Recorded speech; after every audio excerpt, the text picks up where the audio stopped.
Oh, we live and direct. What's going on with you? Day 3 of the live. I'm just fucking up blueberries today. That's the whole message today. 100 blueberries can reverse disc height loss in the vertebrae. It's true. Look it up. What's going on? I'm serious about this daily thing. It might just me be eating blueberries some days. Unfortunately, I committed to the live every day. So it must happen. It is done. What's up, guys? How you doing? You missed the beginning where I explained the mission of today is to see if I can have 1,000 blueberries. Good to see you. I know it's late for some people.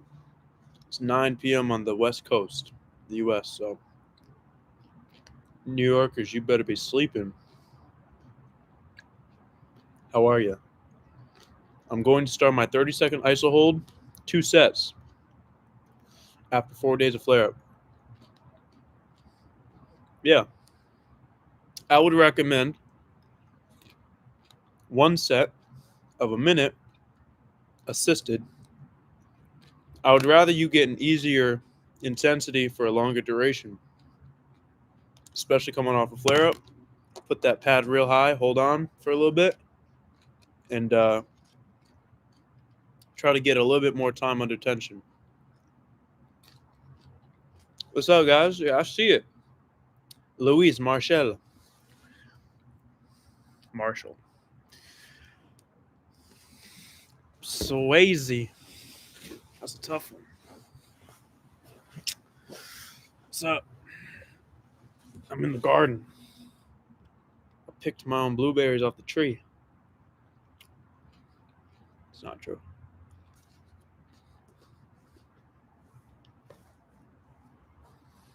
You know, I have a pretty strong affinity against. But I have a pretty strong affinity for real life, you know, and I've always advised people against the vicarious nature of lives, of sitting on somebody's live and watching their life for hours. And honestly, still stand by that a little bit. A lot of the streaming world, unless there's some crazy cool shit happening or some really informative, like something you got to tap into for a good purpose, a lot of it's just like hanging out with someone and you're not hanging out with someone. But now here I am on day 3 of a daily live challenge. And I'm realizing, just like the Batman movie, that you either die a hero or you live long enough to see yourself become the villain. And here I am. Here I am. Streaming.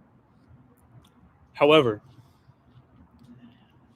my conscience is slightly cleared because I give myself the small break of the fact I'm giving some valuable game along the way to a pretty niche audience. All you guys have back pain. So that's why I answer the questions. We can't just hang out and stare at me. That would be awkward. A villain doesn't know he's a villain. Amen. Actually, some do. Some get a kick out of it.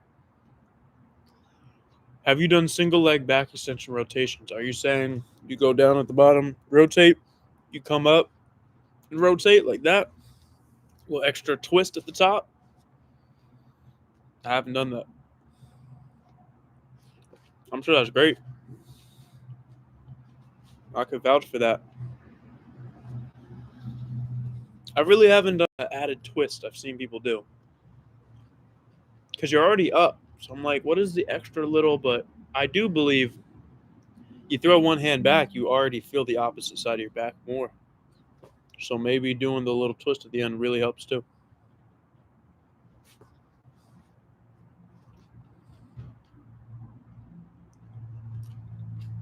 How y'all feeling? How's the back today? Let's get to business.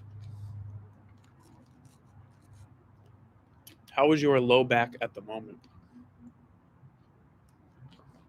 I'm not going to ask twice.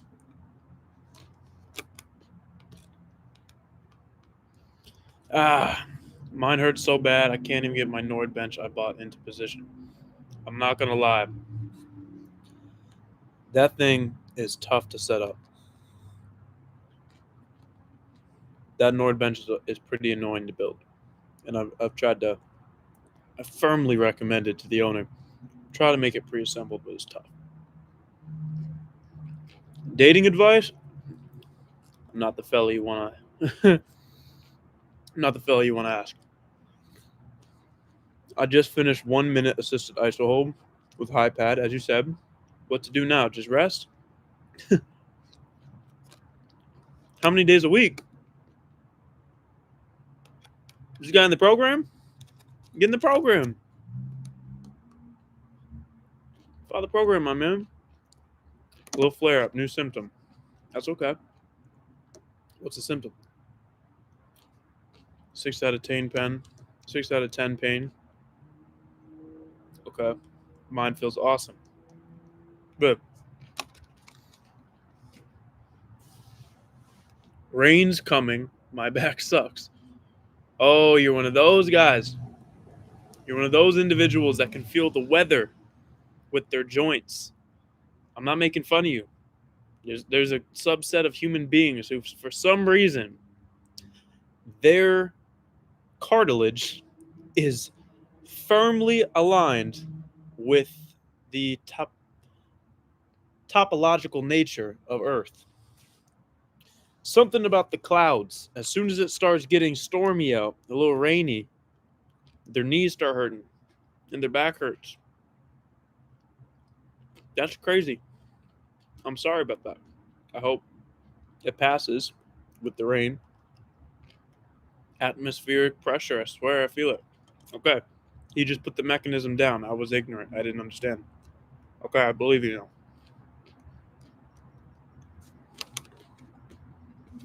Did 2 minute iso hold yesterday for the first time, but no flare up today, so I guess it's progress. What do you mean, I guess? That's huge. Progress doesn't just mean the absence of pain. You could have a 4 out of 10 pain. Progress could be you just are doing more than you used to do, and you're still only at a 4 out of 10 pain. If you used to avoid using your back and you were fearful and you're robotic and you were just trying to pretend you didn't have a low back, and then you spend months training the back extension, getting stronger, you're able to do so much more, and the pain went nowhere. It's just 4 out of 10. That's progress. You can do more work and not increase pain. That's progress. Symptoms follow structure often, meaning you improve your back, you improve the structure. Over time, there's less reason for there to be symptoms. So, for example, the first day you have a symptom of pain isn't the first day you have a problem. The problem was brewing in the background. It was the first day you realized you had a problem. So you have a shitty back for 100 days, and day 101, boom, now you have pain. And the opposite's true. You unshit your back, you build it strong, less sensitive, you get more range for 100 days. And then on the 101st day, you no longer have symptoms. It delays, it lags for most people. I'm 22. I recover pretty quick. Try to do back extension every day, if not to failure. You could do a hold every day. If you're currently injured, I would take a day in between, honestly. What is your current low back routine? So I train low back directly twice a week, Monday and Friday. On Monday, I'll do loaded reps. Currently, at the moment, I've been going higher reps with the barbell. I'm trying to complete 3 sets of 20 with 65 pounds. So 45-pound bar and 10s. Trying to get 3 sets of 20. I'm at like 3 sets of 15. That's Monday. And then Friday, I'll do more compound lifting of RDLs, pretty heavy. Split squats, some reverse lunges, and then I will do 2 sets of iso holds still. So Monday I do reps, loaded, and Friday I do iso holds for 2 or 3 sets. There's some periods I'll just blast out body weight reps and work for 30, 40, 50 reps. So I'm training pretty intense on my spine, and not so frequent because I built it up to be able to handle treating it like a normal body part, not going so light with high reps. That's what you do in the beginning to desensitize. You can still keep that though. What would you say is a clear method of measuring progress with tissue tolerance? It's in the name. Can your tissue tolerate more? That's really it. If you can do 1 minute iso hold, but any bit over that will cause you pain or flare up the next day, or even just an uncomfortable ache, you could call that your current tissue tolerance level. Anything over this, my tissue isn't quite going to tolerate.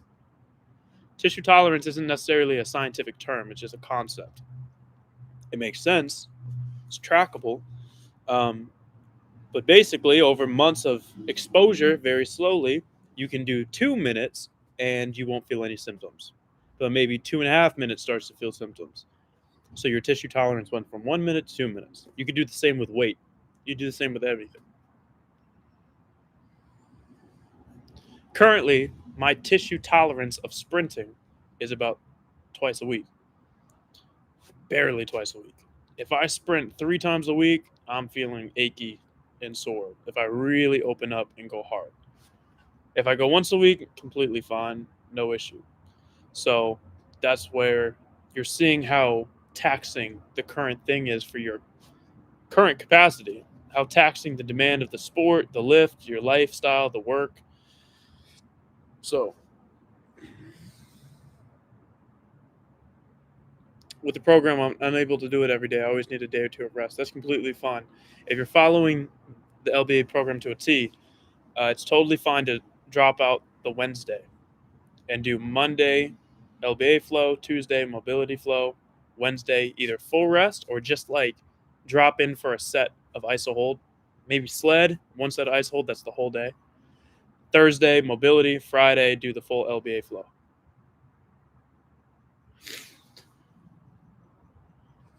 Appreciate the energy showing up on timeline. Past 2 years, I got my life back. Seeing you bring awareness to the mental side is huge. You get it. You definitely get it. I'm grateful to have any role to play in this mission. It's a very important thing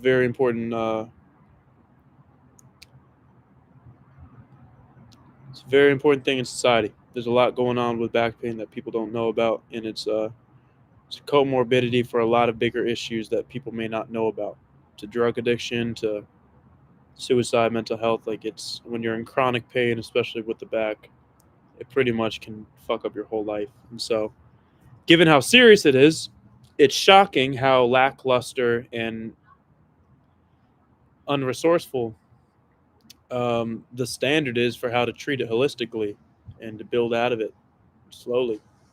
So, yeah, I'm just trying to share my experience and give a voice to people who really felt alone and lost, because it's a very prevalent thing. The stats are going up.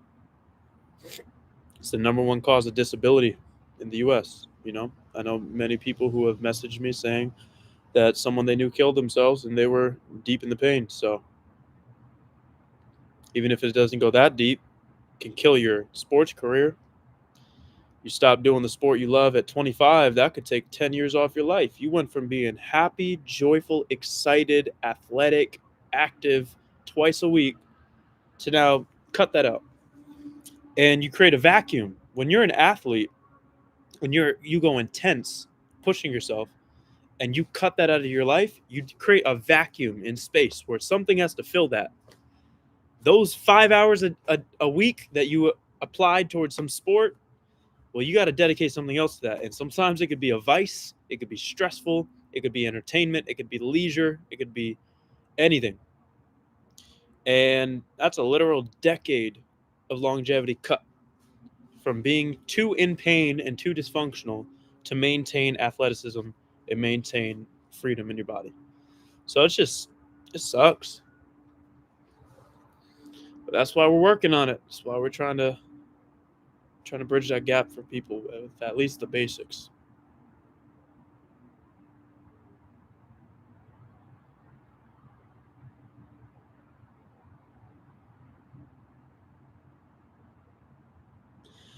Why do you think PT experts still teach the back extension as only hip hinge exercise? We can we can explain this very simply. So, the back extension, funny enough, I treated it as the hip extension as well. I did the back extension for years before hurting my back. Not seriously, not super consistent, but I trained it with weight pretty hard, high reps. And I was bending at the hips, just going bop, bop, bop, bop, bop, bop, bop, bop, bop. My back was not really getting much load at all. I was trying to feel all my glutes. And this was me as a personal trainer of 4 years already at the time, by the time I got hurt. And I was a functional trainer. So I studied directly under people who were making some uh, making some noise in functional training. And I was gifted with some good mentors, and I was learning from the schools of thought of Exos and Mike Boyle and FMS, Gray Cook, Pavel, a bunch of goats in the training field. And the thing that a lot of them all had in common, which was the core is for stability and the hips are for power and strength. And that has carried out through every bit of exercise and movement in life. Don't round your back, hinge at the hips, load the glutes, stiffen the core. There's truth in that when you're trying to lift hundreds of pounds and do squats and very heavy compound movements. But then we get to the back extension. Even in that exercise, which has a high potential for you to actually get some of the vertebrae by vertebrae stability and strength built, we still call it a hip hinge exercise. And that has been super stamped by the back experts who have done research on the back extension machine. I believe it was Stu McGill. I may be incorrect, but I'm fairly certain it was Stu McGill who did the research on the back extension and how much shear force went on the spine throughout training it. So they took people who have never trained the back extension, never trained it consistently, at least through any kind of logical progression, and they had people train the back extension. And I believe the mechanism of the study, I may be butchering it, so maybe I should even talk about it, but I did read through it many times in the past. Whether it was electrodes or whatever the case may be that they used to measure activation of muscle or force at different moments of the range. But basically, their conclusion was when you train the back extension and round the back coming up and down, that is too much shear force for the spine. It is dangerous. That was the conclusive decision. And it's just like the Duke study in 1980, whatever, that found when you train knees over your toes, that is excessive shear force. So they're very parallel stories. The knees were studied, and they had people that did not train for something go into an exercise. And you bend the knee fully under load, and you go knee over toe, and they go, whoa, that's a lot of force. That's probably going to hurt you. That's too much. And they shut it down and say, bad. You should just avoid, everyone should avoid that. Same thing with the spine. Rounding over. Oh, it's using the joints. It's using the bones. It's using the spine directly. That's too much. Cut it off. Cut it off. Not allowed. So here's where the confusion came in. It is a fact that when you train your knee over your toe, more excessive, I wouldn't even call it excessive, is the opinion. More force goes to the knee.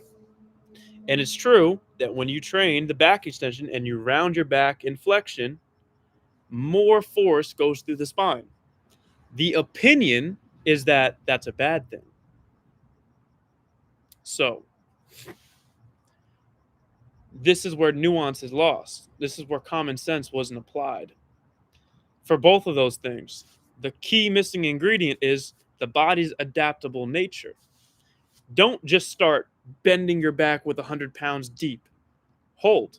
Just do holds and then do a little bit and then do a little bit more and then slowly master this and then grab weight. Same with the knee over toe situation. Start with a short range, just reverse step up, little knee bends. Get the knee barely over the toe, backward sled, knee over toe every step, but in just getting a pump with the concentric, no eccentric. It's basically the things they taught us to fear in movement were arbitrary rules that were decided that puts more force on the joints. We shouldn't do it. The ironic thing is you need more force in order to signal exceptional healing. So that's why most people have never fixed their spine through the very conservative and superficial training of lumbopelvic stabilization drills and bird dog and dead bug and clamshells and curl ups. These things are good for everything around the spine, but they don't directly really test the spine strength. It's not potent enough. If it can't hurt you, it can't heal you. That's a real thing with movement, at least with exercises. If it really couldn't hurt you, even if you tried, it probably isn't strong enough to heal you. It can protect you. It can build other things that will help protect you. Someone said, guys, do planks. They help a lot for herniated disc. Exactly. A plank will help protect you. A plank's never going to heal you. Protecting means it does other things around you. A seatbelt protects you. A seatbelt won't heal you. It can try to prevent some of the issues. But once you already have an injury, you have to get to it and stimulate it exactly to heal it. How do you do that? You have to do the exact exercises that are shown to have too much force. Just scale it back. Make it so easy. Do so much less than what they did in that research study. That's the problem. In those studies, they had people go from 0 to hero and they decide, that's too much, dangerous. Could have did a little knee bend, a little bit more knee bend, a little bit heavier knee bend, a little deeper knee bend over 6 months and go, oh, okay. It's a lot of shear force in the joint, but the joint's not deteriorating. It's actually signaling deeper stimulus to cartilage. Things are growing inside the joint. That's weird. It's too long-term of a study. They don't do research for 6 months like that. And it requires skill of training. You have to know what the fuck you're doing. And I was an exercise science student.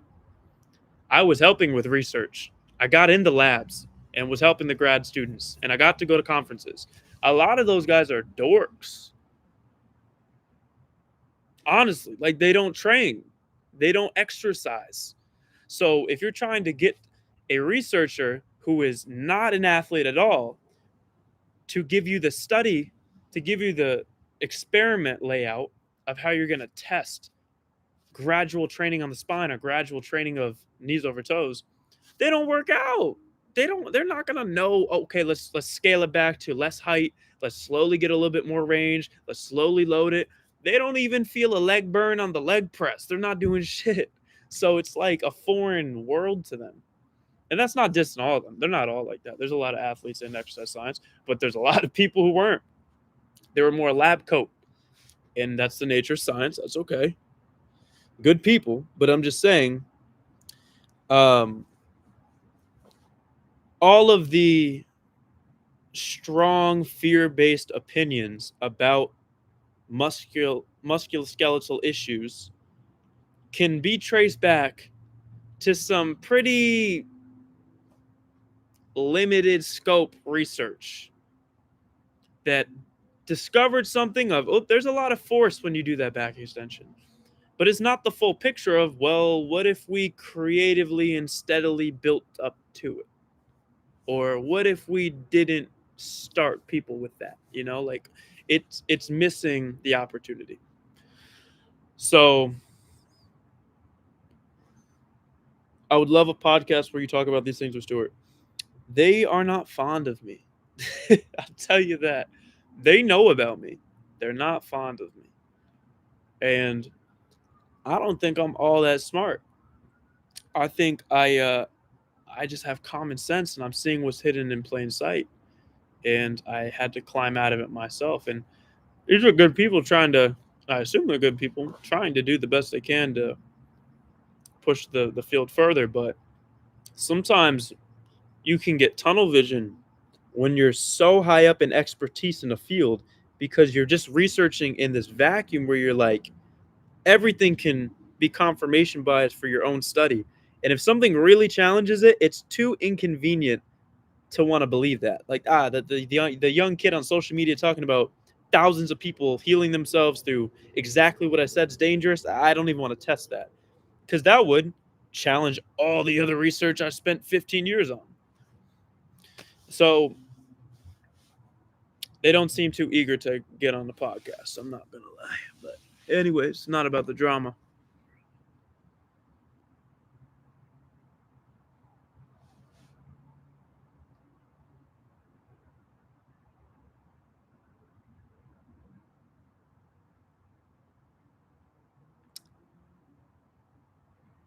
When I do back extension hold, my glute and sciatic nerve is so pingy down my leg to my ankle. You're gonna have to scale it way back, my friend. Put that pad way up. Put that pad up to the stomach. Take way less weight. Try to make it 50% as much weight you're holding up. And see, is there any amount of contraction with the hands assisting or not? Is there any amount that you go, okay, the back is working somewhat. I feel some engagement, but I don't feel that sciatica light up. And you got to work within that range. Bird dog helps you in core stabilization, which protects your spine and movements, but training your spine directly will protect your spine directly so you don't have to brace every time you sneeze. Amen. And and truly, bird dog in core stabilization will help protect you like a seatbelt protection. It isn't your spine, but it'll protect the spine. But training your spine directly will build the spine. So you don't need a seatbelt. Let's get in a car crash. Let me flop around the car, fly out the windshield. I train. I'll be good. I don't need a seatbelt. I don't need bird dogs. I train that spine. That's what it was for me when I kept just relying on the bird dogs, the dead hangs, the side glides, the McKenzie press ups, cobras. Yeah, those things didn't protect me enough. I was too fragile still. I'm not saying it's completely useless to include those things for some time period early on, but long term, you shouldn't need it, in my opinion. New here, just wanted to confirm if my L4, L5, S1 disc height narrowing, disc degeneration, disc bulges can be helped by the LBA program. If you have a spine, the LBA program can help you because the LBA program is not focused on treating to the specifics of any of the injuries. Instead, it's getting to the fundamentals, the foundation of what your spine operates on. The ability to contract large muscles, small, all the way up to the spine. The ability to regain mobility and motion through the ranges of the vertebrae and get strong in between all of those. With that constant exposure of getting both circulation when you're doing the holds and reps, you're starting to get a little back pump every other day. That brings healing properties. That's something you definitely need. That's basic. And then with the constant tension that you're building when you're doing iso holds, for example, prolonged contraction helps reteach the firing patterns within the spine as well, within the muscles around the spine. So you're getting circulation and you're getting contraction. Circulation helps directly heal. The contraction helps rewire. So the spasms stop and the inhibition, the shutdown, the complete atrophy stops and you can start to wake it up and fire appropriately important muscles like the multifidus. It's very small. It's like the VMO of the knee. You have that for your spine. It's a protective muscle that runs diagonally through the grooves of the spine. Whenever you get disc herniations and chronic disc injuries, that's the muscle that shuts down. That's been shown in research over and over. You want to get more directly to that. So you want to build your tolerance to get back into flexion positions and train extension strength out of it, round and strength out of it. Deeper ranges calls deeper to the muscles around the spine, the smaller ones around the spine. And then you want to get really strong at resisting breaking that hold position. Build the isos. That's going to train the tendons a whole lot more. That's going to build the joint structure and integrity by all the discs, by all the vertebrae. The combo of that's very helpful. Plus, all the hip stuff we do and all the full body approach is going to help with other things. But yeah, you could have fusion history. You could have microdiscectomies. You could have a laundry list of things. People are helping themselves just through the basics of training the spine gradually, long term, long game, very slowly, gradually picking it up, listening to their body every day. So,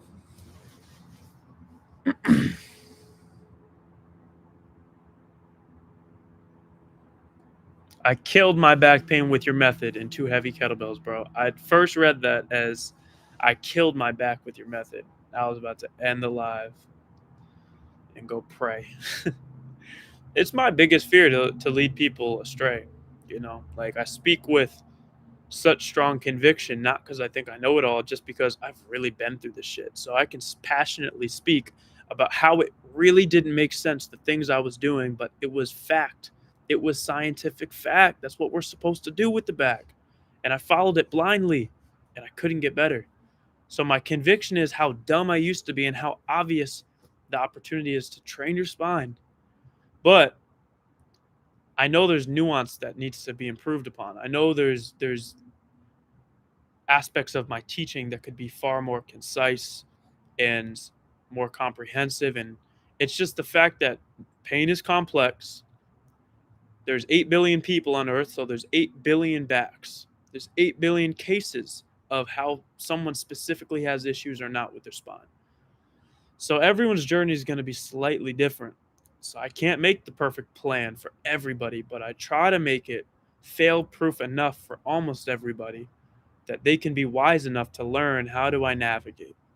Okay, Brendan says, when in doubt, just try to get contraction. Try to get any form of contraction. Seated on the machine, just squeeze the muscles, iso hold, build the joints, get the tendons going, get some circulation, reteach the firing patterns. Okay, trust in that process.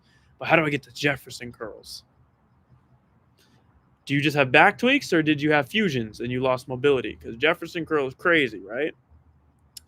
So I'm trying to get better at always holding accuracy and not leading people wrong and not losing the fire and the rawness that I speak from on this stuff.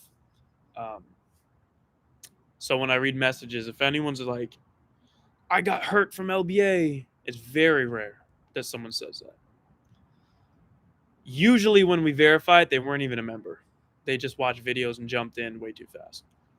And the reason by being a member matters is because you learn a whole lot of wisdom from other members. You learn a whole lot from the community. You learn a lot from the education modules. We have videos laid out on how to not be a maniac and wreck your own back, and how to learn on the little flare-ups, little setbacks, and then how to come back and how hard to train and when to back off. We teach all that stuff.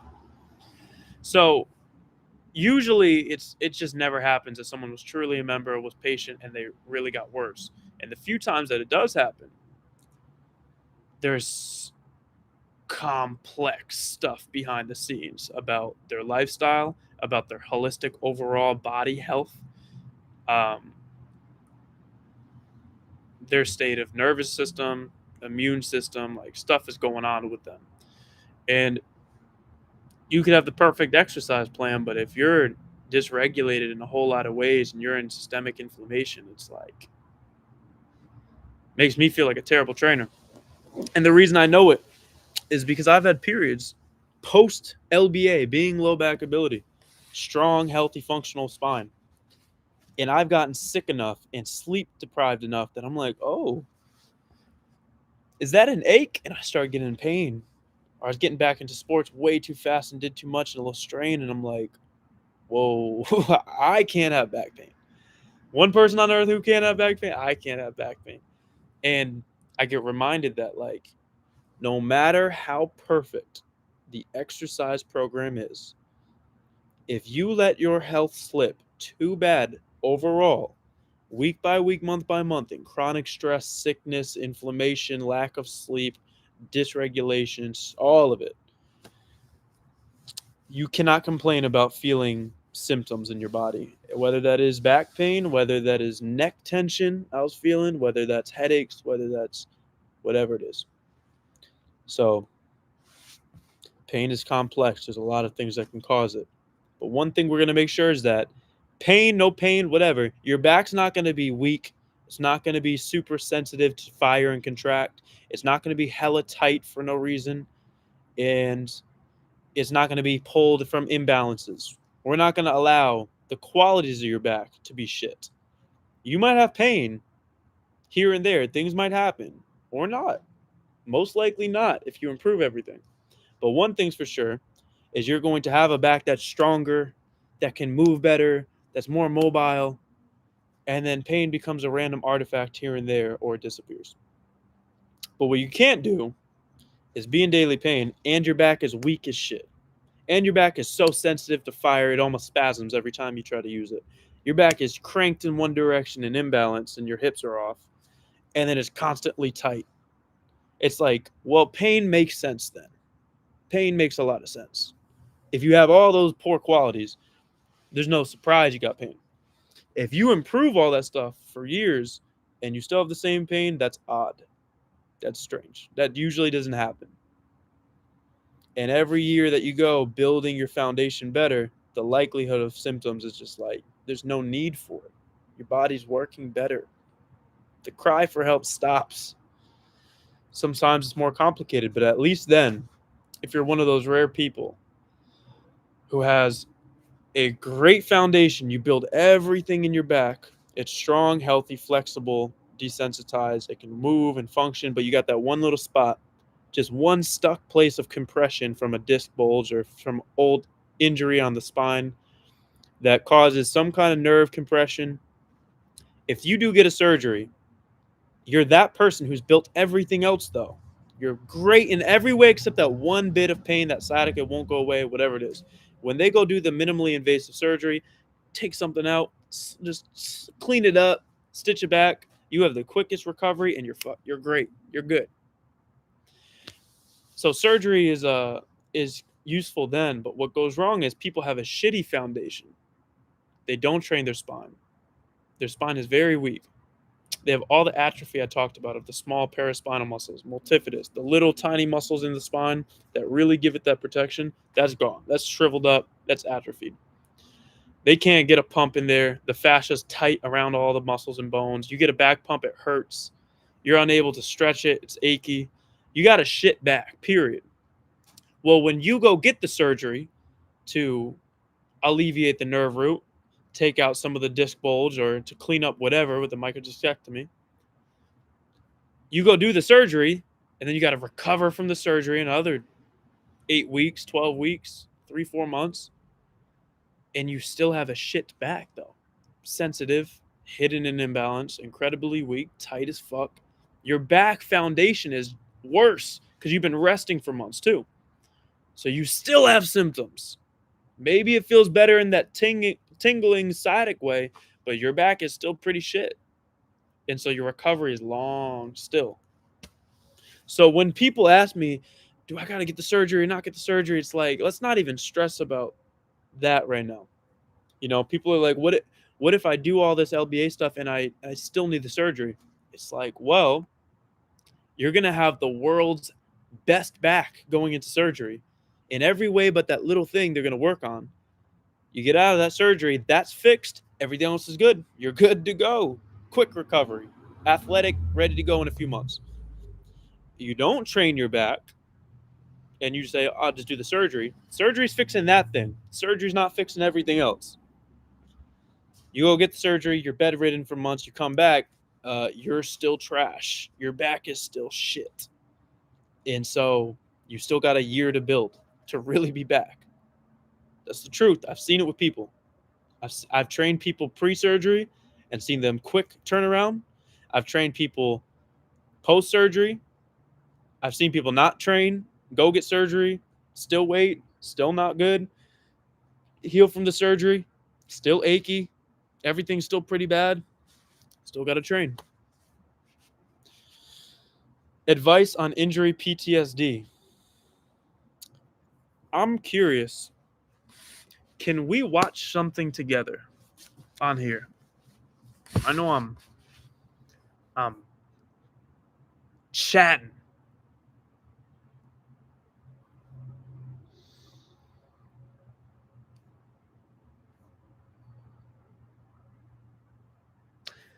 I want to show something from my channel.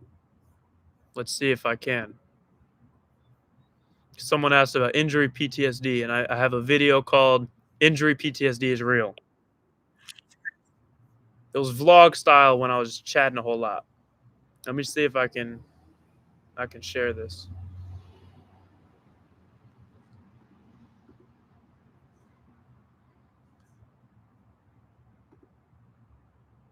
I gotta close the screen to do it. Why is this the thing?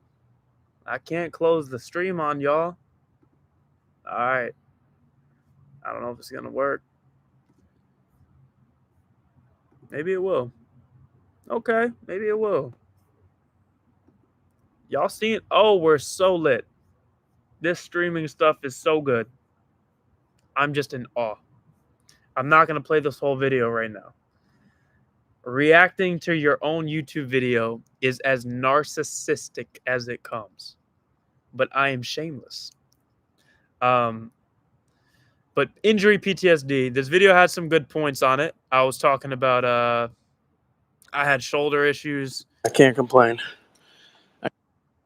Day where I'm reminded what it used to be like. That's all good. So it's going to be the same for our back journey, even more like that. That's why play the long game is such an impactful slogan, because if you zoom out, I realized today, even if I don't hit a good weight on this and I don't feel good, it won't matter. My trajectory is good.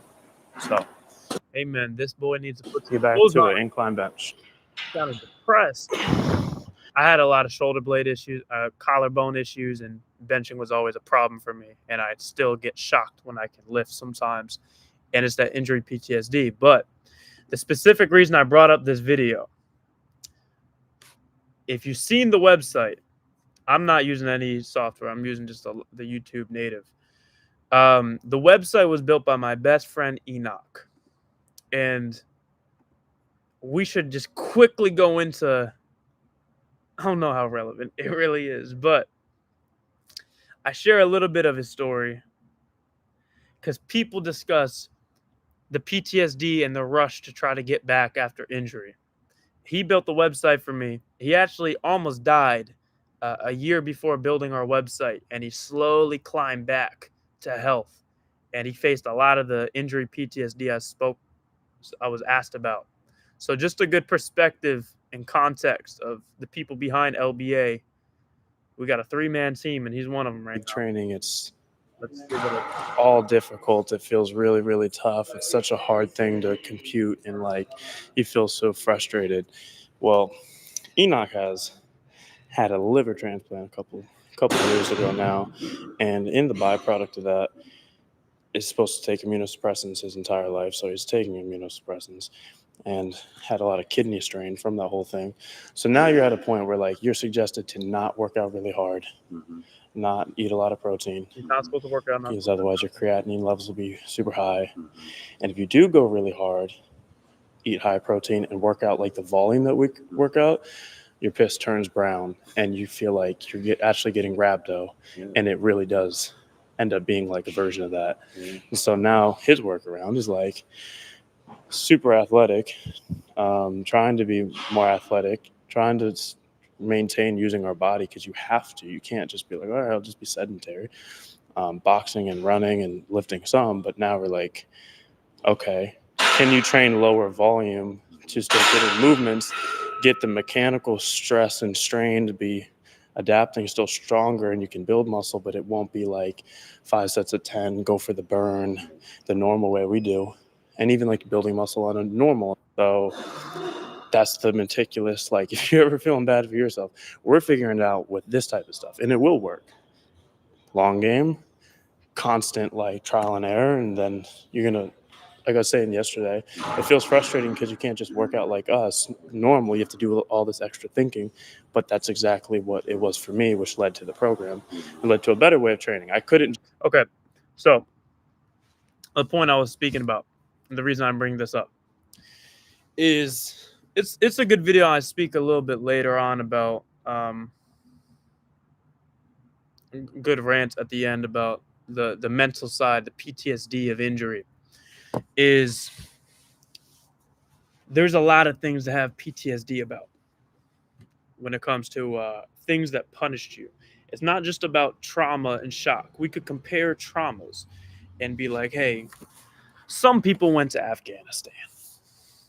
Some people have seen some atrocities. So don't have PTSD about your back because it could be worse. That's not really what I'm saying. Because while that's true, the nature of stress around trauma, it's just the fact that your body picked up on a pattern and it stores it incorrectly. It's not a competition of who saw the worst shit or who went through the worst shit. It's about the fact that you learned incorrectly. It actually was correct at the time, but it's not a forever truth. That when I use my spine, I get injured. When I try to do sports, I get injured. When I try to rehab the issue, I get injured. And with enough times of confirming this loop, what is a fact? A fact is something that you keep testing, verified. You can't get any other result. It just keeps happening. That's a fact. Evidence, proof.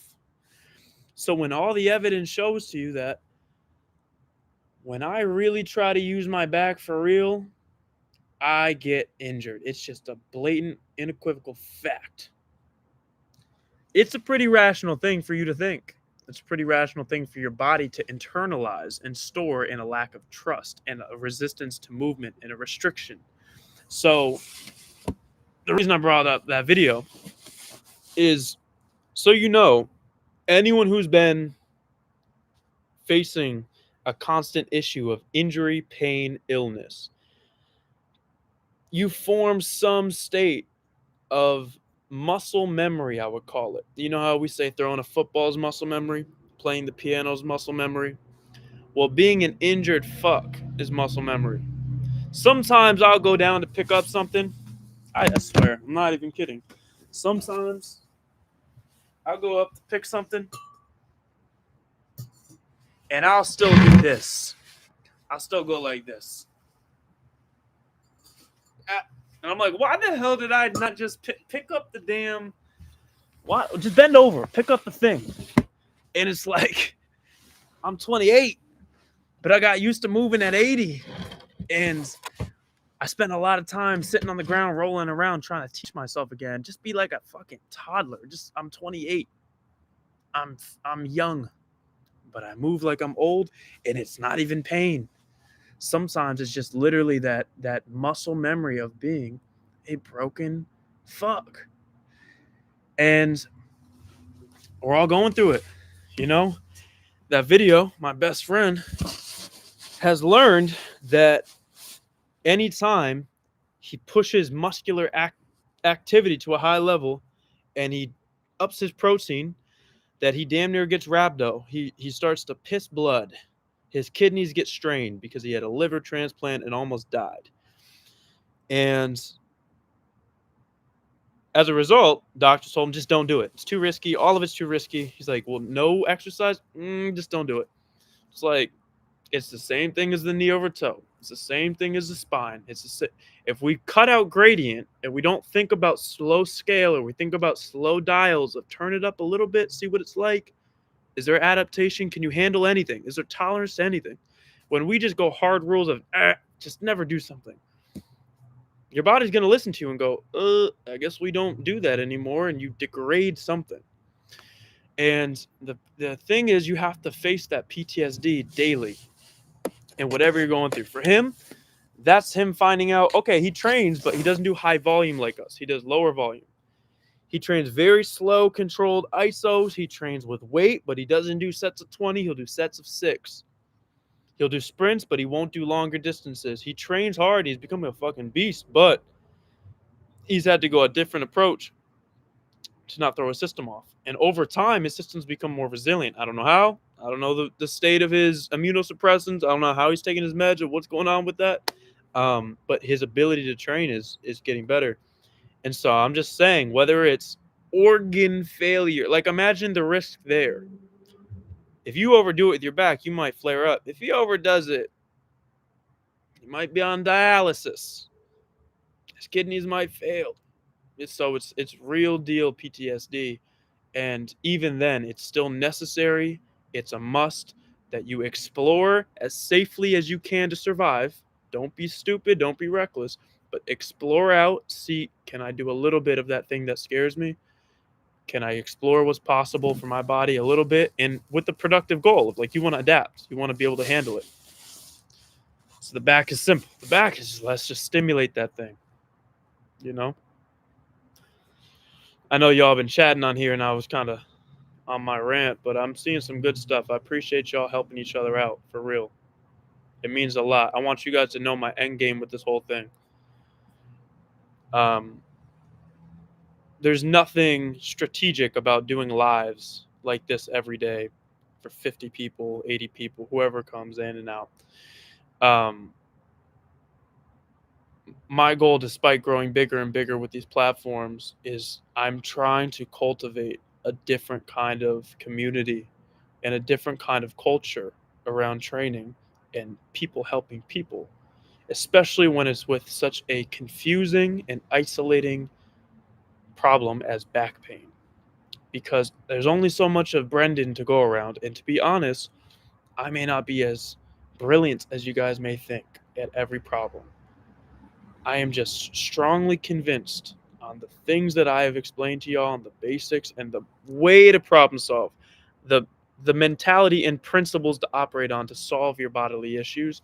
It just makes sense, right? And the underlying thing that I care most about, if I'm going to grow in popularity and I'm going to have a bigger reach, is if you're going to be part of this team, the LBA crew, you're going to be a part of this comment section, these lives, these videos, and you're actually part of it, you're going to be a good person who cares about other people. Specifically, people going through shit that you went through, that you have a little bit of wisdom to. Someone's got to hear your gems too. And so it's really my end goal. That's why the programs pay what you want. That's why I didn't try to make money, but I tried to make a big community. That's why we got the biggest community. We got the biggest program. We got tens of thousands of people. And it's because I've never put a price tag. If I wanted to charge thousands of dollars like the competitors, I could. Trust me. I could. I've trained high-level celebrities sometimes. I get people willing to pay $1,000 an hour, and I just won't do it. I don't ever charge a dime to anyone except donation-based. And the reason why is because I just care about this growing so large with the culture of people asking why. Why is the research like that? Why are we so afraid of our back? And being able to figure out things and share it with others and be not so righteous. The culture in the fitness industry about this guy's wrong, this guy's right, you got to do it this way, don't do it that way. I know I play into it sometimes, but fitness is not about science. Fitness is not supposed to be about who has the most optimal rep range of this, that. No, officially, if you train like this, you get 2% more gain. Who cares? We just want people to not be living in terrible pain. That's where I'm at. I want everyone to feel free in life, in their body. All that research about the optimization of the muscle firing activity, I don't give a fuck about that. You can explore that. I'm an athlete. I'm trying to get to the peak performance of my life. I'll test theories of training, but more importantly, the debating, is the back supposed to bend? The back isn't supposed to bend. It's like, we all know we're supposed to move. You guys all intuitively know that you want to feel more childlike. You don't want to feel old in not being able to bend over, not being able to round your back and sit on the ground and move around. And so how do we get back to that? And how do we learn how to deal with our tricky, complicated, non-linear bodies? Things that don't always work the same on Tuesday like they did Monday, just because the atmospheric pressure, the weather, as one of our viewers said, it's real. You got to have a good attitude. You got to have a curious mindset. You got to find some rhyme and reason and find people either like me or whoever that has like stimulated your brain to look at this problem differently, and you start to find some good breakthroughs of training or some breakthroughs about understanding pain. And the biggest thing that I'm proud of in my life with all this work so far has been the culture of people that is cultivated. The way I look in the comment section, I see people really sending love to other people, really giving honest advice, because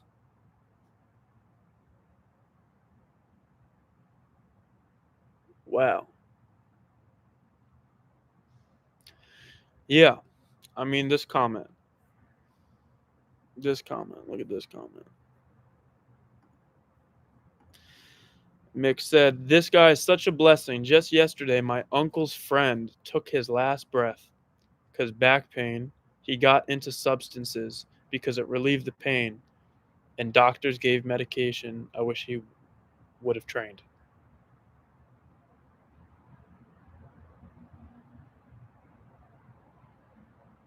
Yeah.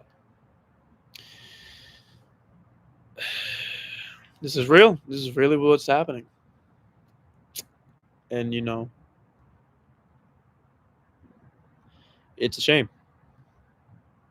Respect and prayers to him and his family and everything that's going on and life altering tragedy for them. It's terrible. This is really happening more than people think. The drug addiction that comes from pain management is happening left and right. My little sister, who's 15 years old, fell on her tailbone and broke her L4. She fractured her spine, and the doctors immediately just gave her oxycodone, give her opiates, and told her, be careful, don't round your back, just manage the pain and don't do anything for it, and gave her nothing. Nothing. And that could easily turn into a 6-year-old on opiates. Like, I was 19 addicted to hydros. It happened to me because of this, because of surgery. And so it's just like, it's so rough, man. This is this is why we gotta really build strength in here, in keep training and learn the things that you can find out and help other people as it comes, even if it's just support. If you don't want to pour out a paragraph of tangible advice on things, fine, but at least give the support. If you can, hey, I can't hit every comment section. I can't hit the Discord every single time. I can't answer every question in every DM. I need people who can spread this bigger than just me yelling at the mountaintop. Train your back. Train your back. Like, I'm only so much. And so I appreciate y'all. This is how serious it is.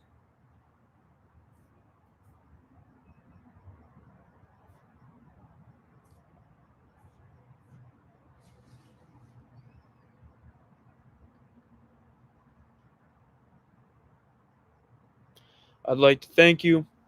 I wouldn't continue with exercises you propose if you wouldn't emphasize the long game. Without any results at the beginning, I continued.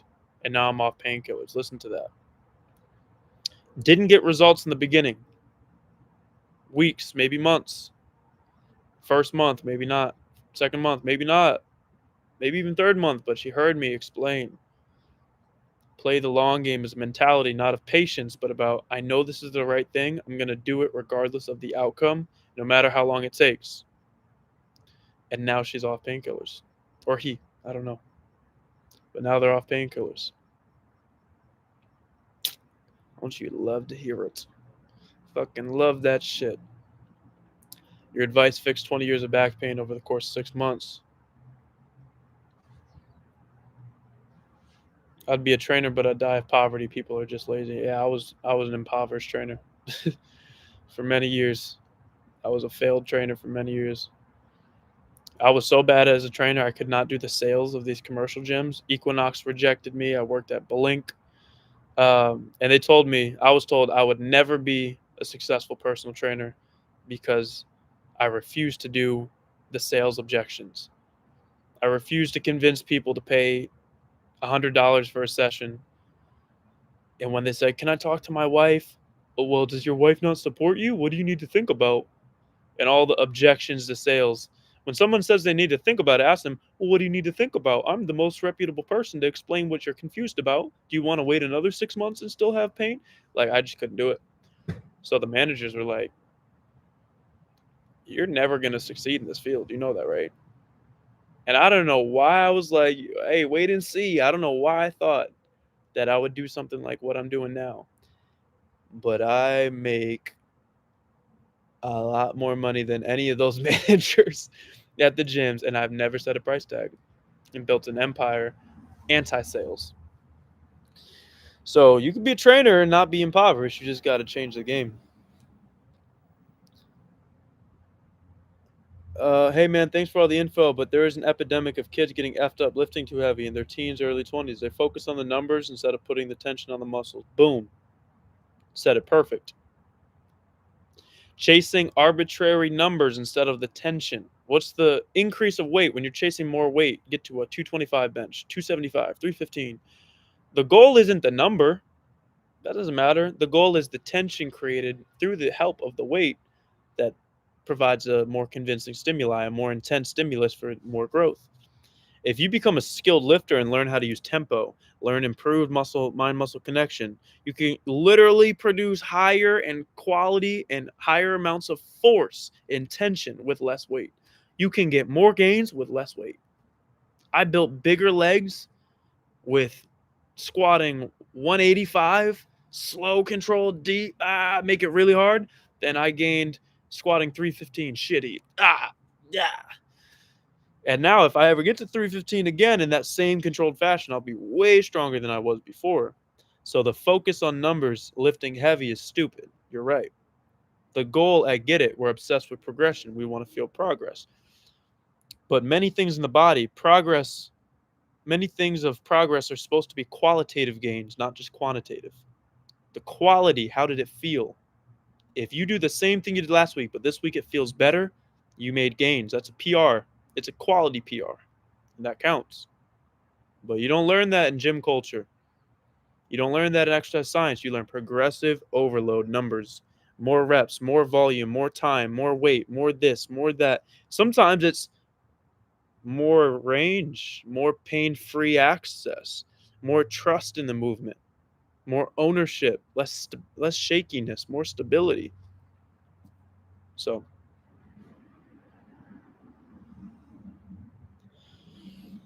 I discovered this a few weeks ago before which I only knew painkillers, squats, and deadlifts. Man, the holy trinity. Painkillers, squats, and deadlifts. What more do you need, man? I always felt deep core bracing being weak and something missing. Now, for the first time, I believe it will be okay. It's going to be okay. You got work to do.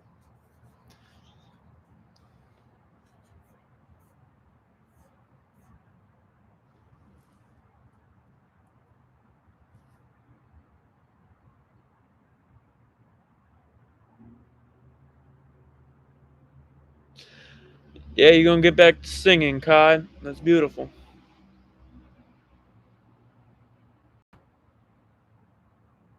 I got something to announce. I forgot about this. I literally have a shirt outside. This looks staged. I have these shirts laying everywhere. We had tour shirts. We did a long game tour. We did an LBA tour along the east coast of the U.S. 10 cities, trained thousands of people this summer. We're doing it again next summer, 10 times bigger. 25 cities, tens of thousands of people. We had these shirts, the long game tour, really high quality. Heal the world or die trying. Long game tour, all the dates. Like a concert tour shirt. Life's a long game, play it with heart. By high demand and request, we are selling these shirts on the website. And the best thing about it, in LBA fashion, we are selling them offer based. So there is a price that if you offer above, you automatically get it. But you can enter any price and it will be submitted for by our discretion to choose and accept. And your offer can be purchased for $10. $10 may not do it, but through here, y'all can see, right? Y'all can see we're selling these shirts. They're fire. Everyone loved them. Sold a bunch. People want them online. It's my first time talking about it. I'm not a salesman. Again, I'm not trying to really hard sell you on it, but it's a good shirt. If it's a dope rep. If you like it, it mean the world. You can make an offer. Say it. $5 offer. Offer cannot exceed price. Oh boy. Technical error. Screenshot. Send to our tech guy. Gonna fix that. Well, give it one day. Put a reminder if you really want one, but we're selling merch as well if you ever want. It's not about the profit for that. Oh, my little plug-in, my commercial. Let me send that thing to our guy.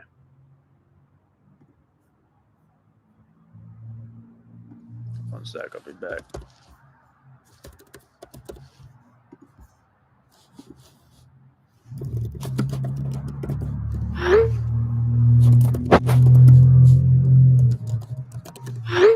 All right, let's get back to what we're doing here. Let me see what's up with y'all.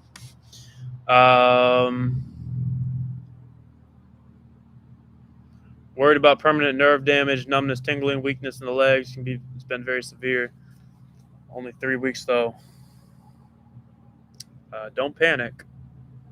The idea of permanent nerve damage, if nothing drastic is changing, the symptoms may be a little bit increased, but if you didn't get in a brand new car accident or something severely severed intensely, the symptoms might kind of go up and down. But if it wasn't terrible 3 weeks before and nothing huge changed, you get imaging, get an MRI, and it doesn't look absolutely atrocious, you'd be surprised how bad sciatica can be without actual risk of permanent damage.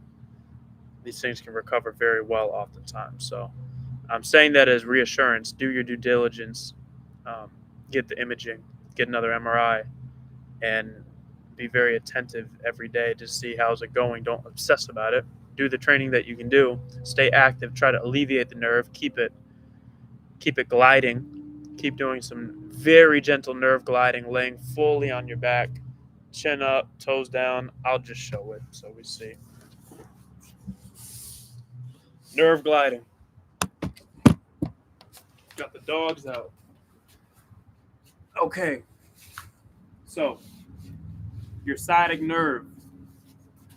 Y'all can hear me, right? I'm yelling. Let me know. Can y'all hear me before I get into this demo? Yep. All right. So, this is nerve gliding. So, if we understand sciatica, that pain, you have nerves that run all the way along the back side of the leg up to the spine. Nerves can sensitize with viral infections. Exactly. There's so many things that can influence the activation of symptoms of nerve pain. So, to brief you, if you look up nerve issues and you try to get some help through videos, you might find nerve flossing or gliding. Most of the time, it's so intense. It's way too intense. So the 101 basic, if your nerve is going all the way down your spine, through the spine root, down the glute, over the piriformis, under the piriformis muscle, down the hamstring, it breaks off into two, down the back of the calf, the front, all the way down the arch of the foot to the big toe. Any movement that you do, even from your feet or your chin, is pulling the nerves an inch or two up and down. So even by doing this, tucking my chin down, it's gently stretching all the fascia and nerves, centimeters. Chin up, it's relaxing. So even my chin down, it pulls a little bit. Same with the toes. If I have my toes down, the fascia is under less stretch, then all of the nerves are inside the fascia. The nerves aren't just floating in your body. They're encapsulated within the fascia. So when you stretch fascia, got a little loud engine. When you stretch fascia, you stretch the nerves. So any of the exercises like picking up your toes, I don't feel much of a stretch to the fascia. As soon as I do this, I'm stretching the fascia. I can feel it. That's why that stretch feels so that's getting to the nerves. So the idea of nerve gliding, the thing to do when you have nerve pain is not to try to stretch it. Don't pull apart a sensitive, irritated nerve. That's never going to work. What we do want to do is keep it from getting too stuck in any compressed position and allow the fascia to remain hydrated and moving through very small movements. And the idea is when you glide, because like I said, your chin down stretches it more. I usually do this with like a band and you can see, but when you even tuck the chin, it stretches here. If I pick up the toes, it stretches this way. If I do both at the same time, toes down makes it easier, but chin down makes it harder. So if I do them together, the idea is like flossing the nerve. The nerve is getting pulled up and down, but it's not stretching. I don't know if this visual is helping you understand that, but just know the fascia that holds all the nerves covers your whole body, all the way up to the back of the head, to the bottom of your foot. Any movement getting in this direction is stretching all of that. Your job is to go really easy. You can start laying down and gliding. Pick up your chin, pick up your toes. Chin down, toes down, like that. That's just step super zero for moving the nerves. A tiny bit harder would be up here. Chin up, chin down, toes down. I'm doing 1 foot at a time. You can do both. That's a little more intense. That's how hard I would go. Most of the videos are going to show you this. Like really intense, big stretch. That's usually too much when you're really in a flare-up. So even laying down flat, I think almost anybody, no matter how bad the sciatica, this is so gradual and gentle, I don't think it's dangerous for anyone, really. Chin up, chin down, toe down. Do 30. Level 2 up here, chin up, toe up, chin down, toe down. 30. Level 3 would then be higher bending up here, but that's later stuff. If y'all screenshot and share pictures of my feet for money, either you have to pay me or I will sue you. The choice is yours. So that's nerve gliding 101. The idea is you're not stretching the nerve. This is your nerve. You're not stretching it. You're pulling them both. The chin down, the toes up. They both go in the same direction. Chin up, toes up. If you do them both at the same time, they'll be stretching. So trying to keep the fascia, if y'all know fascia, that's like the white covering sheath around chicken breast. You ever cut through that? Through chicken breast, there's like the film of white sheath you cut through. We have that. That's fascia. It's all in around our body.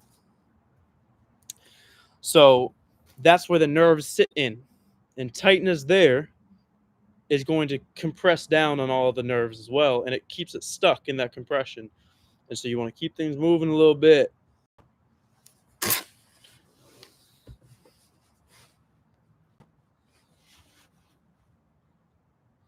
What do you do with your arms then? I have no firm rules on the arms when you're doing that.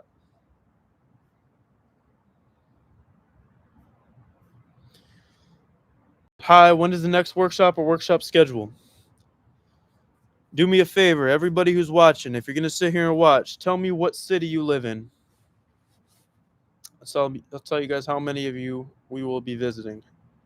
Put the city you're watching from right now. Where are you at?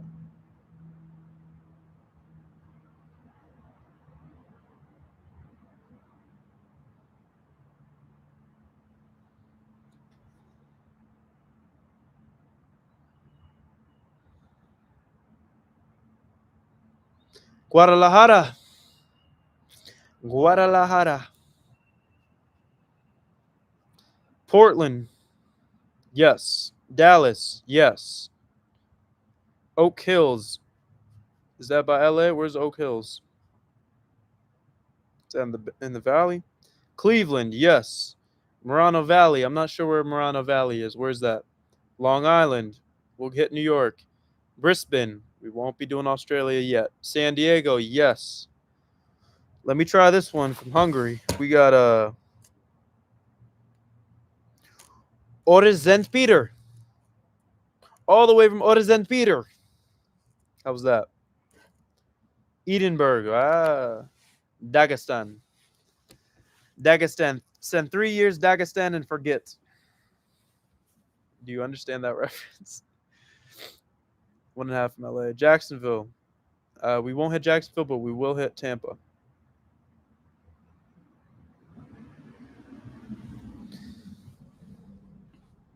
Nice. Yeah, the thing about the overseas is like, if you guys knew how we did this tour, you wouldn't believe it. We let's wrestle. Damn. Don't challenge me now. We rented a Sprinter van and we threw 30 back extensions into the back of it. Literally threw it in there.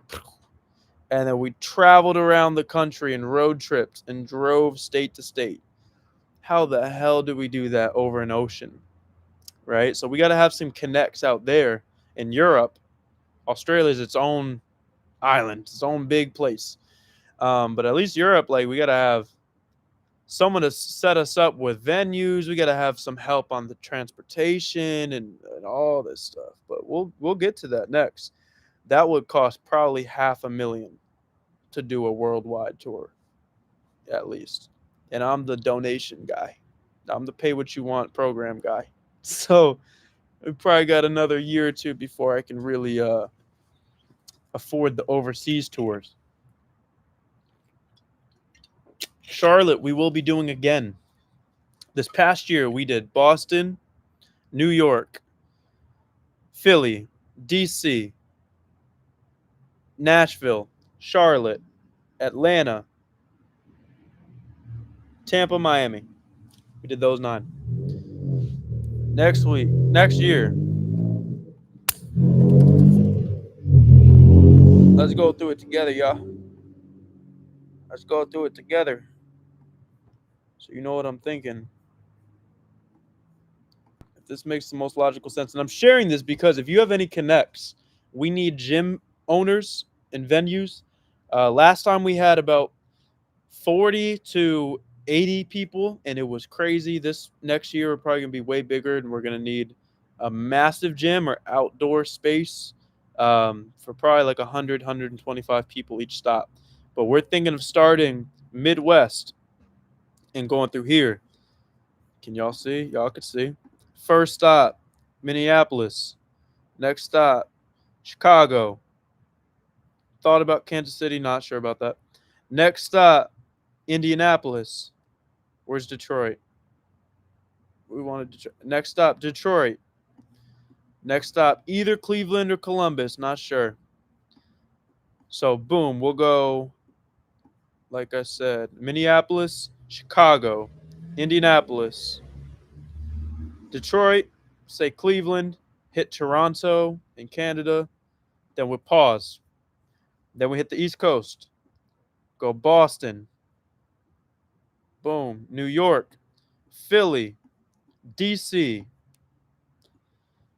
maybe Virginia. We canceled our last one because there wasn't a lot of demand there. Maybe Richmond.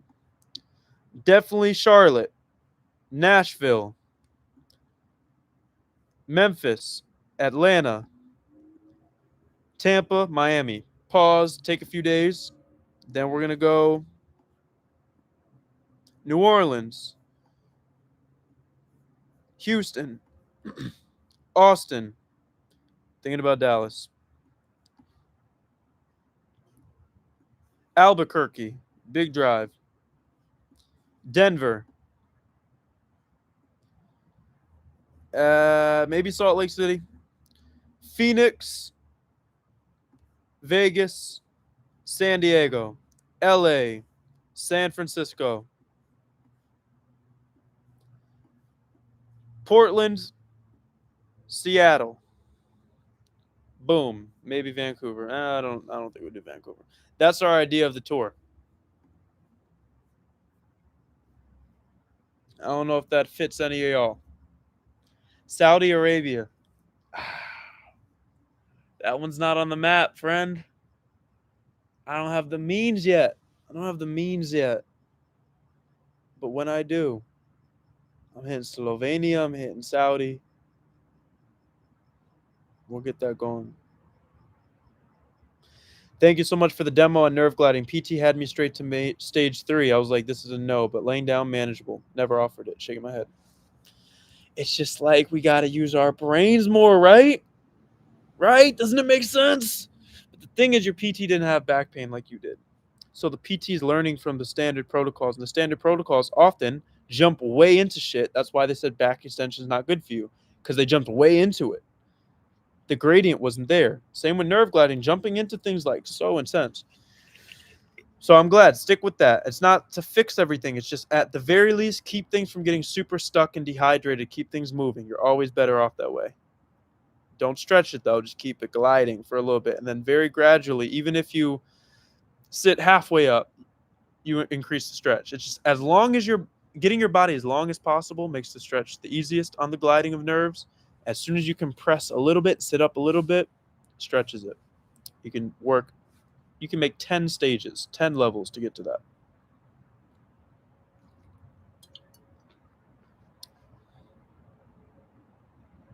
We'll be hitting DC. How about in India? We'll hit everywhere on Earth. Yeah, we'll hit India. Heck yeah. If you're in Jacksonville, you got to go to Tampa. We had people come from Dubai. We had people fly from Australia. We had someone come from Saudi, Qatar.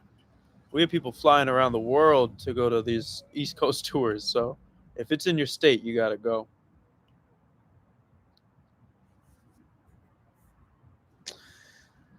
LBH World Tour loading. Backstrom, that's how you going to do it. Who's calling me by my last name? Who's the feds here? You fixed my PARS defect. Brisbane, Australia. There we go. Love that. Easter Island. I don't know where Easter Island is. Where's Easter Island? I got an American education. That doesn't go very far in public schools. Easter Island.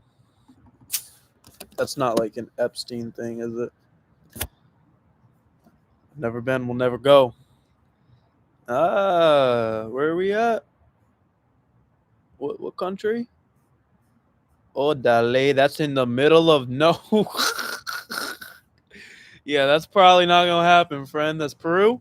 Technically, that's Bermuda. That's where you go to get your plane snatched from the gods. That's where you go to end up lost on a TV show. 11 seasons. The plane was never discovered. Yeah, that's where you want me to host a workshop? I'm unfortunately missed that one. Damn.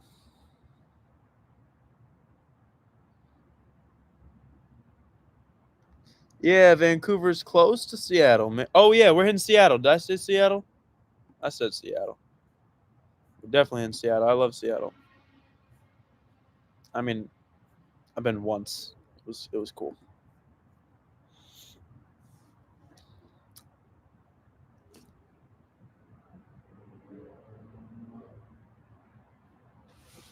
It's where these guys are. Really? The Stonehenge is in Easter Island? How the hell did those get there? I don't like when people make stuff up on the live stream. I'm not going to lie. I don't like when people lie. Oh, what is this? Where is it? England. Or am I lying? Is the Stonehenge not the thing you're talking about? Is that emoji not the Stonehenge?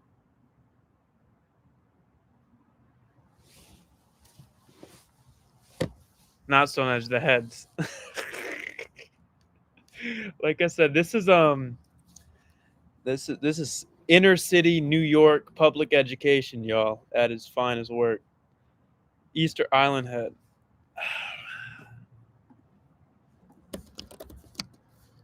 Oh, wait. Oh my God. Look at that. Why do y'all know that?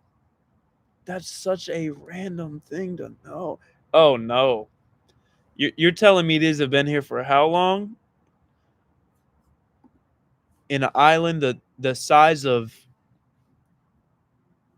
Manhattan? Nah. No. That's a place you go and you don't come back.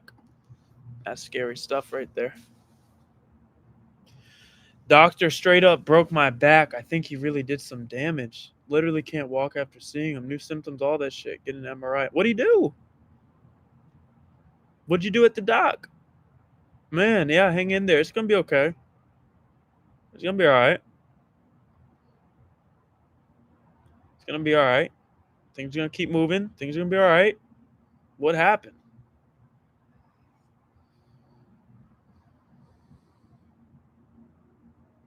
Hey man, it probably is. It probably is common knowledge. I just didn't know. The Easter Island heads are probably not that crazy of a Jeopardy question.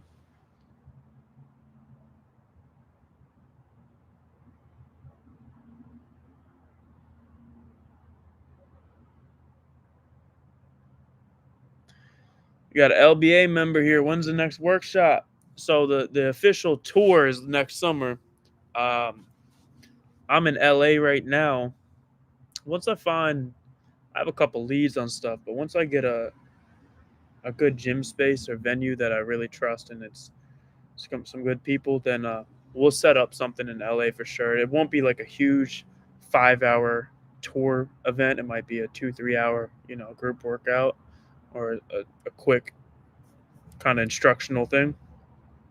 But I'll host something in LA. I got to fly back to New York, get some stuff in my apartment out there and get my car and stuff. So next week or in 2 weeks, I'll be in New York and I would like to do a little meetup if I got any New Yorkers there. So we don't get notifications. How can we stay aware? You're talking about the workshops? You don't get notifications about workshops? Man, we tried. We tried telling y'all. Social media, post on story, running ads, on the Discord, on the website, on the LBA program, on the web. We're putting it everywhere. I don't know where else to put it. Just got to put bigger money behind the ads, I guess. Actually, email list. You build an audience, it's hard to hit your own audience. I got millions of followers combined, probably almost 2 million combined, and I can't reach them. You got to pay just to be able to get a story to reach your own followers. It's tough. All right, y'all. How are y'all feeling? The Discord is really the thing. Get in that Discord and get in the IG. What do they call that? The Instagram group thing I got. Click on my page and then join this little thing. The low back ability channel. The low back ability channel. I'm like a boomer. So when I message on here, I'm pretty sure it directly goes to your DMs. So it's like you got a message from me. So I always announce important stuff there. So I will get in that channel on Instagram and make sure you're in the Discord. For real. Bro, you need your own line of LBA back extensions. I mean, it's very important to stay focused on what your mission is, because it's easy to want to chase other things, but that's a headache, man. Getting equipment, building stuff like that ethically and really scaling it out, it waters down other things, and I'm trying to do a lot already with LBA, so I don't care about creating it. If someone wants to create something cool and I throw my stamp on it and I get a little percentage that I'll reinvest to giving away to people or something, that's what I'm doing with Nordbench. That's a good point. Nordbench Pro with LBA designs. The Nordbench needs some work. It's a little tough to assemble in my opinion, but it's a good machine. But he lets me really support people with the giveaways. I use all my commission. If you ever want one of those machines, let me stop sharing my screen. One of those machines, the Nordbench. We sell them on the site through a link. We have the only discount for them. The only discount. Jesus. The only discount.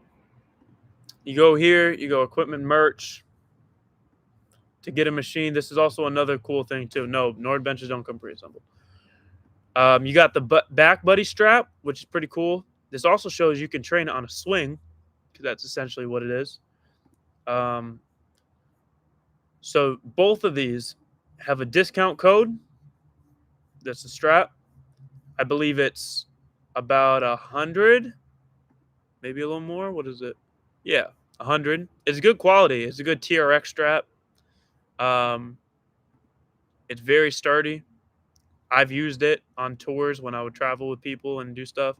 It will really work for the ISO holds for real and reps, but you don't get the single leg. So it's one of those things. Money's tight, or you're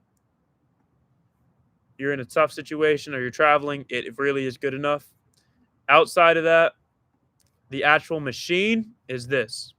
I was actually using it wrong here. You can see this thing is holding on by pure faith. The anchor is not in the right place. I should have died in that video.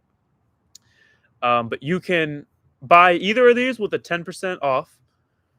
And so I've obviously helped sell hundreds of machines and generated tens of thousands of dollars, if not more. And we have reinvested all of the money by the graciousness of this company, Nordstick by Garrett. And I use all of the 10% commissions, thousands of dollars, and we've done giveaways. And so we've given away more than this. We haven't updated this in a long while. I just gave away like 4 yesterday in the Discord. I'll randomly do it. If I ever hit a milestone, hit 800,000 on Instagram, I'll give stuff away. If I hit 200,000 on YouTube, I give away machines. That's the way I celebrate. So get in the Discord, because I'm always giving away machines. But you can enter through the site. Put your name. Do you want the machine or the buddy? Put your IG, email. And you got to really put some sauce in that story. You got to explain why you need it. If you're just like, it would be nice. We got single moms with 4 kids who hit by a truck and they're desperate. It's hard to not pick them, right? So try to help the people who need it most, but we've given away more. We got to update this. But we do giveaways. So you can either buy a discounted one, and you buying this helps us give away, because all the commission from the discount, I would make, you get 10% off and I get 10%. So the guy doing this is choosing to lose money by helping me with this. Well, missing out on money. He's still breaking even, making money. And then all of that goes to the giveaway. So you're helping me help people, and both of these are good products. No pressure on that. We just wanted to plug it in.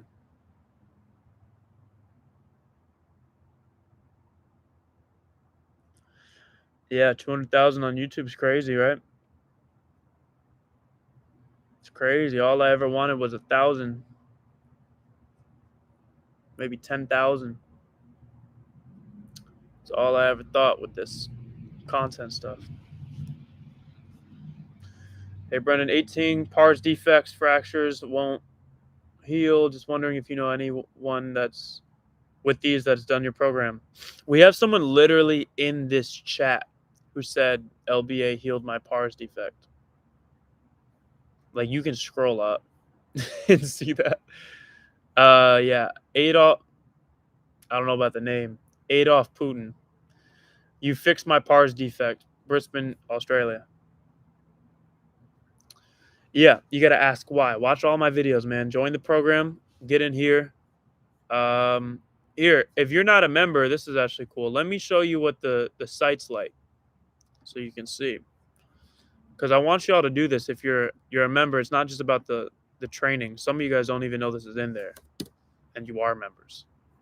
So you log in, you sign up first. Let me just take you through it. To sign up, education, you get the group chat roadmap, you get training, all this stuff. I'll show you what it actually looks like. Become a member. Pay what you want. You pick the price. So you can choose any amount. It's a monthly membership. You can choose any amount. You can cancel whenever. No contract, no minimum. Some people do $2. Those are the worst people. Because this is like, I'm leaving it up to you guys. Don't be the person who drops the slider on the bottom. At least pick fucking 3. At least participate, you know? Especially because Stripe takes 80 cents off the top. No matter what amount, it takes 80 cents. So $2, we keep nothing. But most people do like 10, 15. You can do anything. I don't really care. You check out. Boom, you become a member. I'm already subscribed. So this is what it's like once you're in here.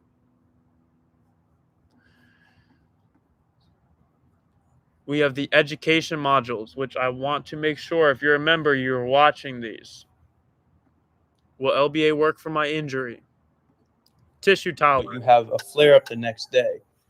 And that's good. That's determining what your tolerance versus strength. Sometimes oversimplified breakdowns, but really helps you get the concept and practically talking about the exercises, the long game. Next video. What is your low back? The more you can know of what's in the back. Talking about anatomy, the layers of it, what exercises are really helping with what. I try to balance talk. Just to talk about like what is productive and what's not. How hard to train, intensity. Every tissue in your back. No one ever researched what happens to a back when you do back extensions or holds for 100 weeks straight. Talking about the tissue healing time frames, how different tissues heal at different time frames, what you're looking to gain in order. At first, it's just tissue tolerance, then you get circulation, then you build strength, then you get gains, then you actually change the bones, disc, and joints. Talking about over time, what the changes will become over months to years of doing consistent training to the spine. And then we got other videos breaking down different stuff more recently. Flare up. Okay, so you're in a flare up. Yeah, it's really valuable stuff. I would make sure if you're on the program, you got to be watching that stuff too.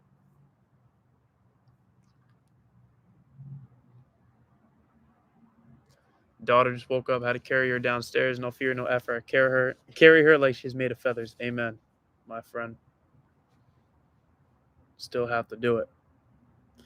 $2 a day. No, $2 a month. It's the membership's monthly. I live in the U.S. I'll upgrade next time to $3. You're the man. I barely earn $2 a day, so I pay $2 to get in the program. Hey, if you're in a case where $2 USD per month actually means something to you, no worries. If that was an intentional thought, we got a lot of people in America who are in relative poverty. I grew up in poverty, U.S. poverty, right? Food stamps, Social Security, no clothes, no nice things, projects and shit. And it's like I could have found $5 a month, you know? No matter how poor you are in the U.S., you got $3, $5 a month, $2 a month. If you're somewhere with a whole different currency and a whole different GDP, $2 USD, even getting a credit card that works overseas might be a challenge, you know? So I'm not calling out you with that. Is the advice the same for heavier folks, or is the path different? The path is different for every single human being. We all have different sensitivities and weakness and roadblocks. However, the standards of reps and time, this is my thought process with the weight, right? If you are overweight or you have more weight than you need, that's the overweight you have to carry around in your back every day anyways. So while you could think, oh, it's not fair that like 30 rep standards for Brendan, he weighs 180, but I weigh 250, like it shouldn't be 30 reps. Yeah, but your back still has to carry your 250 too, just like my back has to carry my 180. So it should be closer than we think. I don't think it should be so changed for weight. Now, there might be a level where it's crazy. You know, if you're living my 400-pound life, yeah, we're going to have to lose weight before we try to do serious spine stuff, anyways. Like, we're going to have to do that alongside. But, you know, if you got a weight problem, that's also you're overweight with the spine too. So either build the spine strong enough to handle that, or take the long game as well for the lifestyle and alignment and metabolic health and everything you can. I know you've probably been trying, but just keep getting to the body comp that makes sense for you.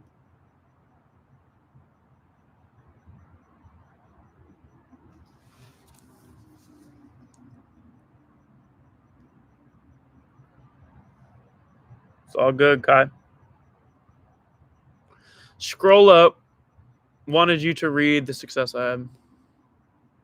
Okay. I see it. Hey, Brandon. All right. That's all I'm reading. That's all I'm reading. Brandon? Who the hell is Brandon? You know, it's funny on YouTube. I don't even think my name is on here at all. So sometimes I'm actually surprised that y'all even know my name at all, whether typo or not. Yeah, it's Brendan. It's all good. I'm just playing with you. Hey, Brendan. Hey, Brandon. I fixed a severe imbalanced spine that had curved to the left, the entire lumbar area. I just want to say, doing the outer hip drop set alone, I understood and figured out the root cause. Hey, now. That's a crazy anecdote. I can feel the difference it's made for me, the outer hip drop set. I can feel it. I'm not too shocked that you had that experience, but man, it's crazy to hear when someone really says like a scoliosis, like a lateral curve of the spine being addressed through fixing the dramatic imbalance at the outer glutes. It makes sense, but that's crazy. I'm happy, man. That's insane. Wow. Thank you for telling me that. Thank you for sharing. Huge.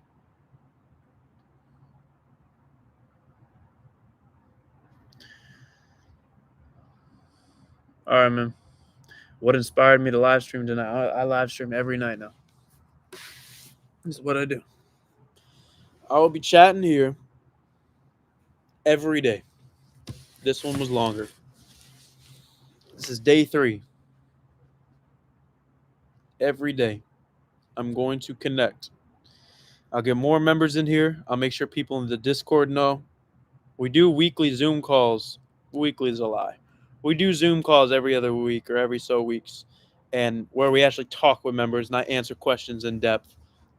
So becoming a member helps with that on Zoom. But these lives are just a good place for me to kind of air out my thoughts and also hear some good stories, stay motivated to the cause, and just stay connected, you know. Discord link. It's through the site. So here's how you get in the Discord. You got to be a member. I'm sorry to say, the one requirement I have, because it's so cheap, it's so affordable for like just get in there. This is the members hub. So when you go to the site and you log in, you got the training. It's the actual program. Monday, boom, you got the exercises. BBB fam, this different videos, exercises all the way through. And then you got the group chat. This is where you join the Discord. You click group chat. Boom, it's going to pop up. Authorize you to join the Discord. That's the link. So it's only for members. Otherwise, it would be, uh-oh. Not all my info now. Get out of here. Otherwise, the world's biggest Discord. We would have 100,000. Screen black. Damn. The whole time? Let me try that again. Interesting.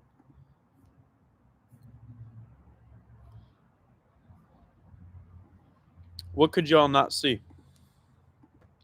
Y'all can see this, right? Y'all can see that. Okay. All right. What about this? Yeah, y'all see this. So when you click group chat from here, maybe that's where it goes wrong. Yeah, this is it. This is where you join. And then you're in the Discord. Y'all want to see the Discord? I'll even give you the damn Discord view. Let me get in there so y'all know what I'm talking about. It's lit in this damn Discord, y'all. Let me show you what you're missing out on if you're not yet. It's my favorite place to go every day.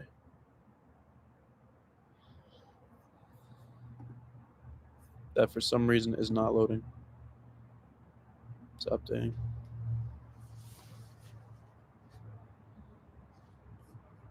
Oh, dale. Mira aquí, look. Here we go. Discord. Oh, wait. Window. Entire screen. Oh, it's not going to let me do that, is it? Oh, is it? Authorize.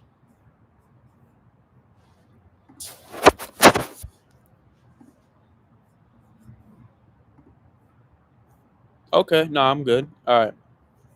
Take a peek. So here's the Discord. I know Discord's a little crazy. It looks a little wild. This is the web version, not the app on the desktop. But we got thousands of people. This is the main chat. Everyone in here kind of just chats through what's going on. Had a doctor's appointment yesterday, made progress, less pain. 16, he said probably have surgery. And everyone's helping each other out. Real life stuff going on. This is like all within a day. This is the main chat. If you scroll up here yesterday, like I'm in there sharing videos, I'm sharing exercises for specific things. I'm answering questions all day. Yesterday was where I did the giveaway. You can see everyone tell their story here because I was asking who needs a back extension, and they're all sharing their story. I picked 4 people. I read every single one. I picked 4 people, and now they're getting back extensions sent to them. We got share your wins every single day. We got dozens of people sharing wins of things they got to do that they haven't done in years, things that are feeling better. We got off topic where motherfuckers are talking about random shit, sending music, dances, hanging out, funny things, just friends, being friends, sharing the live stream, sharing form. And we got accountability check every day. People come in and check mark. They did exercises. They did new things. I shared my got busy. Exercises. We got young men. We got old ladies. We got me doing pull-ups. Old ladies. We love them. I love Betty. We got introduce yourself. Everyone comes in. When you join, you got to tell us your story so we can support you and talk to you. And then we got tons of resources. Zoom calls, extra videos, extra help for extra things. We got principles where I talk about all these concepts in depth. FAQs, all answered. Tour stuff. If you want to be a video editor for me, we're hiring. Live in-person stuff. We're trying to get this started so you can talk to people that are in your city. That's new. Yeah. Equipment. You can talk to the Nordstick CEO directly in this chat, Garrett with Nordstick. Answer all questions. It's dope, man. It's a really cool thing. I'm proud of just because the people in here are so awesome. We got thousands of people making progress, and it's not an added price. The whole thing, including that's not even the program, that's not even the videos, that's not even the roadmap. It could all be $5, $2, whatever, right? So get in there. Dark screen? Was it? How long was it dark screen? Jeez, no way.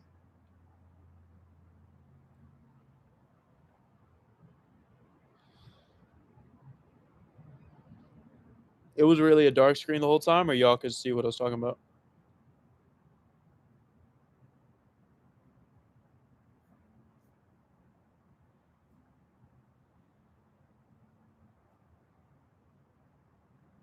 Okay. When I went into Discord, damn, really? Y'all can't see this? Or y'all can see this? Okay. Yeah, I just think it when I tell y'all, I was a dude stuck in pain and this just didn't exist.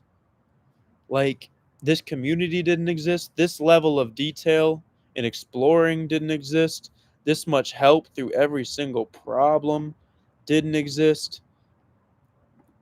Uh it's just cool that I got to do this and never change up and I never had to like just built it with my friends and slowly members became veterans and they became leaders and then we have community, we have just so many incredible people in there. It's awesome. Anyway, I'm done ranting on that.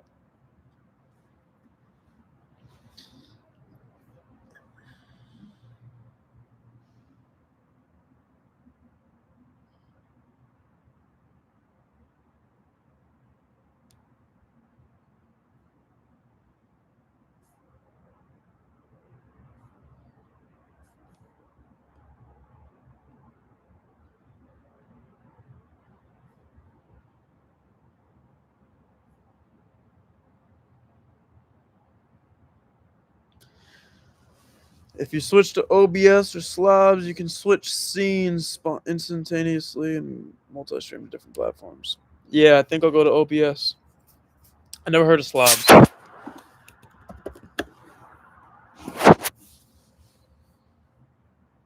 Sorry, Streamlabs, you mean? Yeah.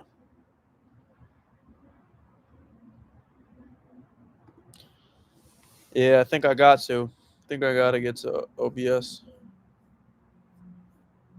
Okay.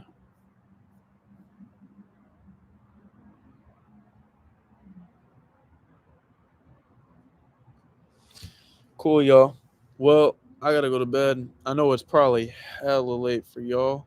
Um, I'll be doing this sooner. I just worked out late and everything happened late. But yeah, this was a good chat. I hope something tangible can be taken away. Some kind of advice in here was very helpful for you. If not, I appreciate y'all hanging out and just picking up on the energy. Like I said, morning and night, wake up. First thing, I'm talking to members, talking to the Discord. If you want to really be in this with us every single day and you need to fix your back and you want to be with the team, you want to be supported, get in there. These lives will always be fun for an hour. I'm always be plugging it in just because I think it's cool. Yeah, I'm on the West Coast. That's right.